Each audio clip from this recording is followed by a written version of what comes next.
cahaya yang dengannya kita melihat adalah sebuah bagian kecil dari spektrum yang luas yang sebenarnya sama saja, di mana bagiannya dibedakan berdasarkan panjang gelombang.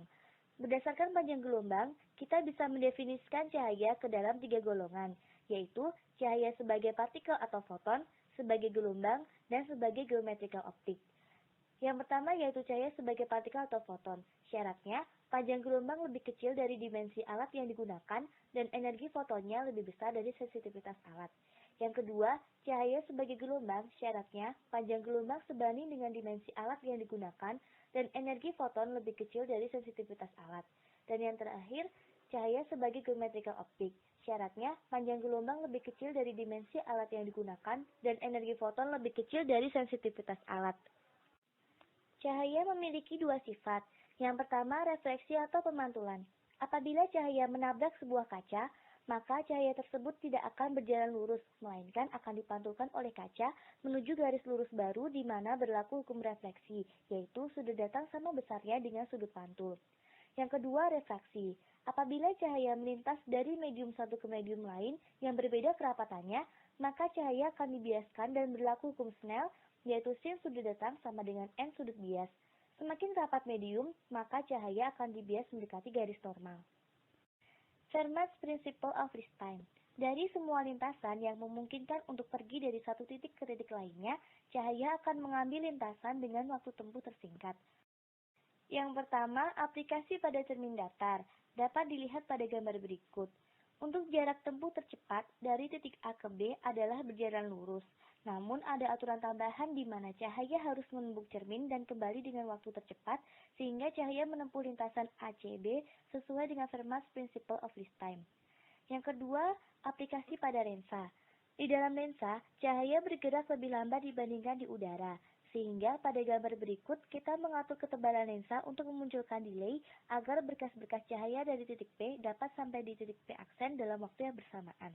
Fermat's Principle of Rest-Time untuk geometrical optics. Persamaan yang digunakan untuk menurunkan berbagai persamaan geometrical optics adalah delta mendekati H kuadrat per 2S sebagai hasil Pythagoras pada segitiga di atas. Konsep geometrical optik yang pertama adalah titik fokus untuk permukaan bola. Dari gambar berikut, sesuai dengan Fermat's Principle of Rest-Time, cahaya akan pergi dari titik O menuju O aksen dengan waktu tempuh yang sama, meskipun dengan lintasan yang berbeda, yaitu lintasan OPO aksen dan OQO aksen. Secara matematis akan dihasilkan persamaan 1/S plus N per S aksen sama dengan N-1 dikali 1/R. Jika jarak benda menuju tak hingga, maka bayangan akan tepat pada fokus. Dan jika jarak bayangan menuju tak hingga, maka benda harus diletakkan pada fokus. Sehingga, jika kita mensubstitusikan R ke dalam persamaan sebelah kanan, maka akan didapatkan 1/S plus N per S aksen sama dengan 1/S. Perbesaran atau magnification. Dari gambar berikut, untuk mendapatkan perbesaran, kita dapat menggunakan prinsip kesebangunan segitiga PVU sama dengan segitiga TXU dan segitiga SWR sama dengan segitiga QXR, maka dengan mensubstitusikan nilai Y per Y aksen, didapatkan XX aksen sama dengan F kuadrat. Komponensis.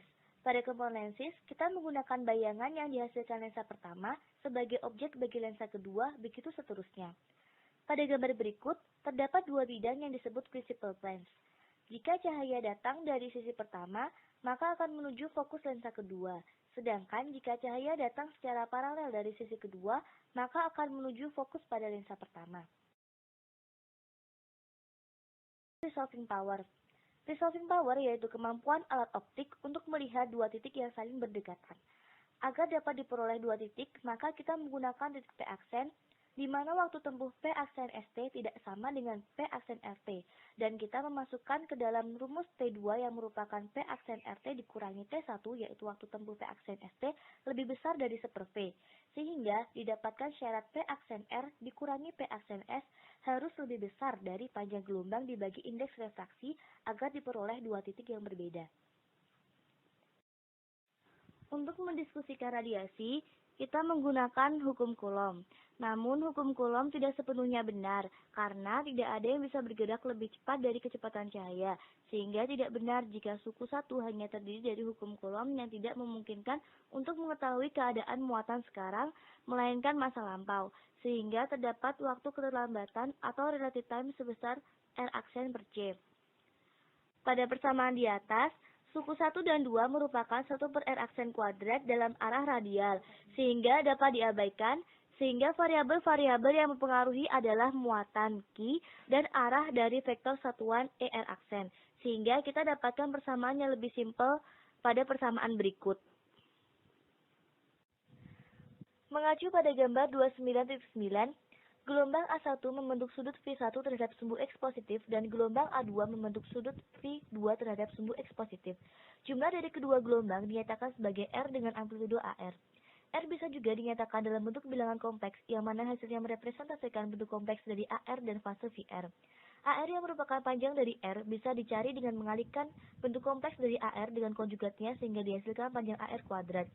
Mengacu pada gambar 29.10, berdasarkan persamaan kuadrat dari panjang AR, untuk menentukan beda fase, maka misal kita punya dua pendulum yang berayun dengan amplitudo yang sama, hubungan fase dapat ditentukan dengan mengingat bahwa selisih jarak P kedua pendulum adalah d sin theta, sehingga kontribusi beda fase adalah bilangan panjang gelombang dalam d sin theta dikalikan dengan 2pi. Beda fase dikarenakan perbedaan jarak adalah 2pi d sin theta per lambda, tetapi karena waktu pendulum maka terdapat tambahan fase alfa.